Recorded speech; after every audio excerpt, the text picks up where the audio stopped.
Welcome to Storytime with Cozy Malka, where we gather to share tales about responsibility, courage, and honesty. As we come together, let's put on our listening ears as we're transported into amazing stories. For this episode, we'll be learning about bravery versus injustice as we continue our tale about the clever rogue Robin Hood and his merry men. So without further ado, let's find a cozy spot, grab a friend, and let's enjoy a great story. All right, we're continuing our story with Chapter 18, How Guy of Gisborne Tried Again. There is an old ballad which tells that King Richard, when he pardoned Robin Hood and his band, took them to court with him to serve about him. But this cannot have been true, for Richard, landing in England after his ransom from the Austrian castle, spent a few days in London before he went off to Lincolnshire in the Midlands to punish the worst of those who had followed John in his absence.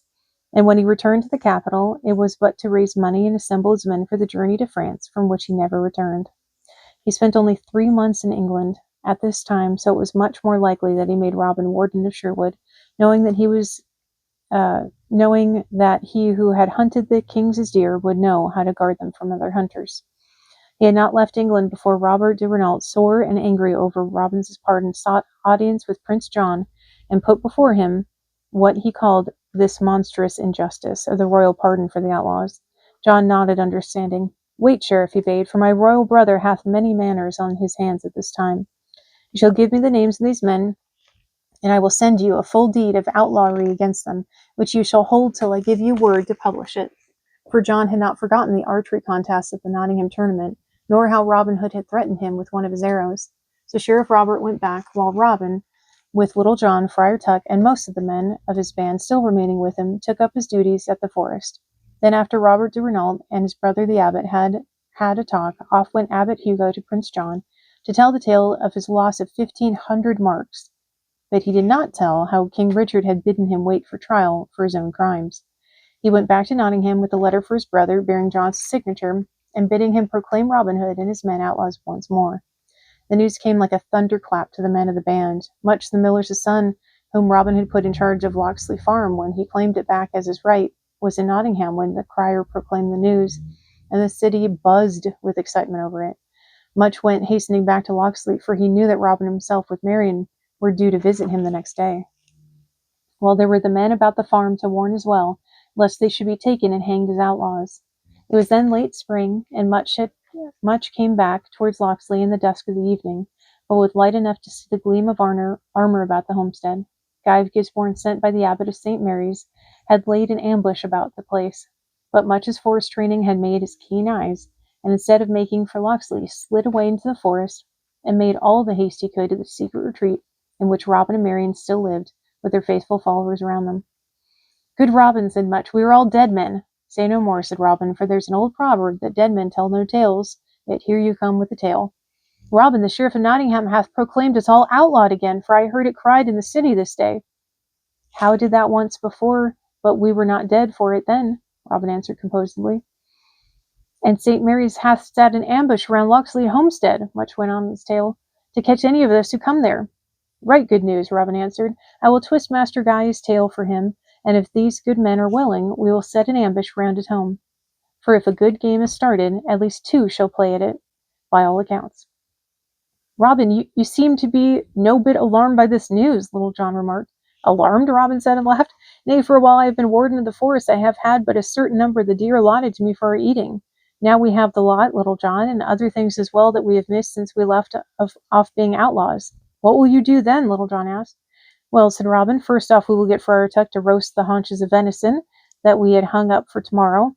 For now we will take all we like. Next we will roll out a fresh barrel of ale, for there's a wagon train of liquor due up from Newark next week, and it shall pay full toll to us, so we shall make ourselves a right merry feast before we go to twist the tale of Guy of Gisborne. Marian, seeing them talking, came out to them, and Robin put his arm round her affectionately. Dear girl, he said, we are once more outlawed. Now will you that I send you to your father at Lea Castle for safety? She laughed at him. When you are tired of me, Robin, then you may send me away, not before. He kissed her tenderly.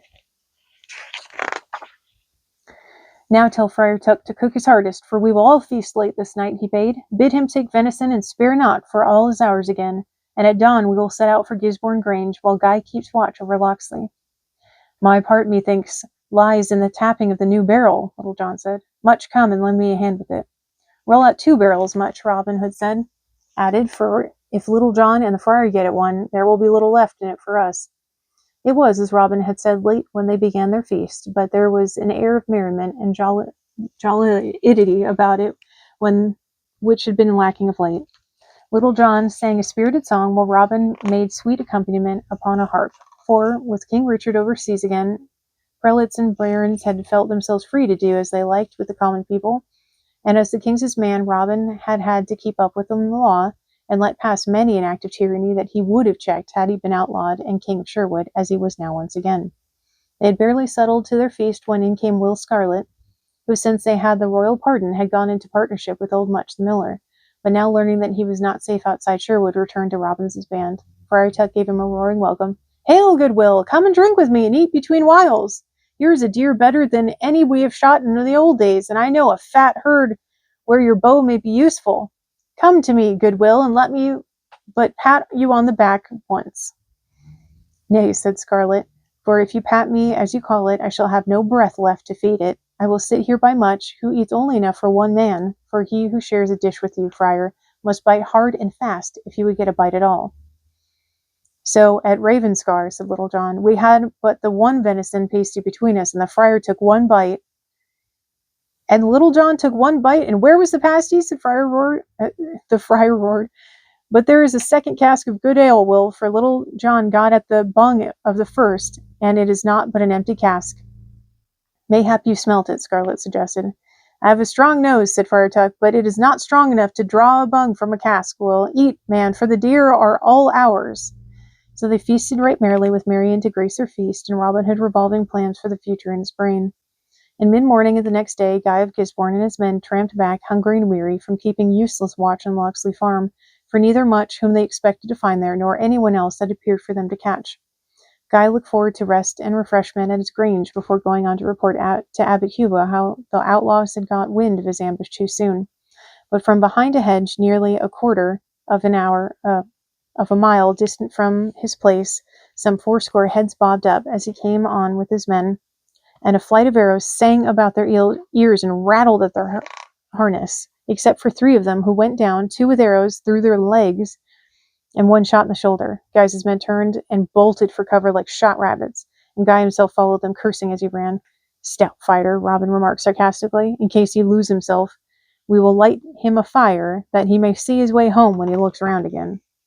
And taking 6 of his men, while the rest kept watch for Guy and his followers, Robin marched to the grange, where the few serfs left fled at his approach, and set fire to the place.